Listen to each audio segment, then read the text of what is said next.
What would you do? If your parents stopped paying for your life, would you get a job, or would you pull a trigger?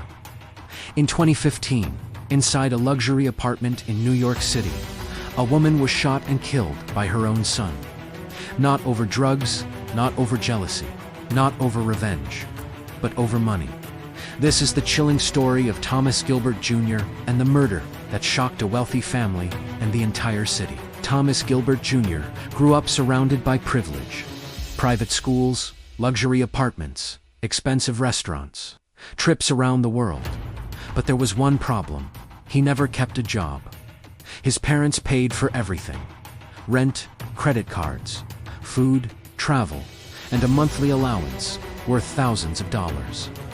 Friends described him as entitled, restless, angry when told no. Money wasn't just comfort to Thomas. It was identity.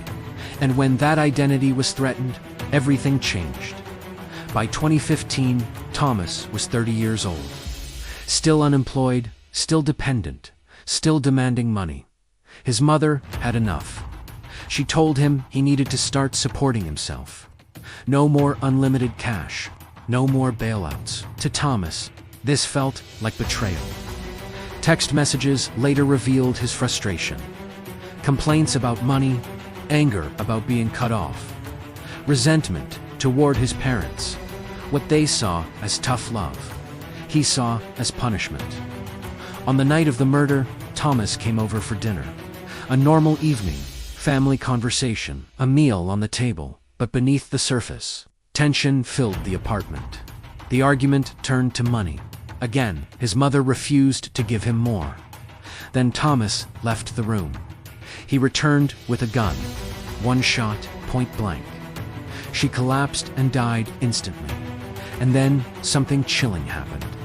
Thomas sat down and continued eating dinner. When police arrived, they found him sitting calmly at the table.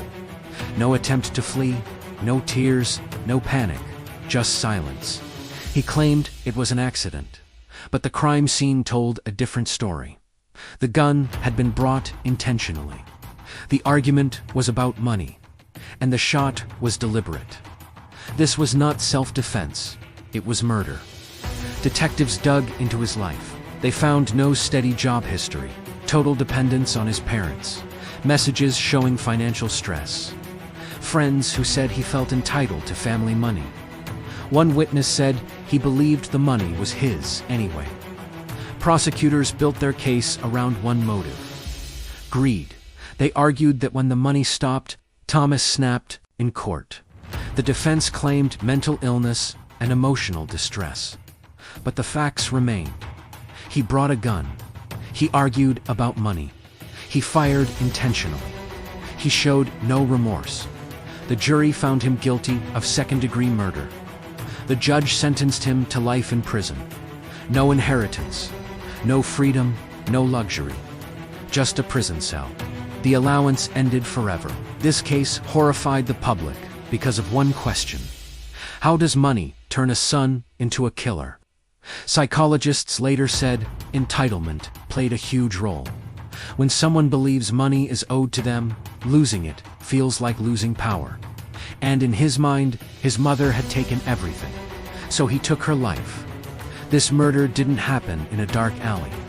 It happened at a dinner table. No robbery, no stranger, no mask, just family and money. And one final lesson: greed doesn't just destroy lives. Sometimes it destroys families.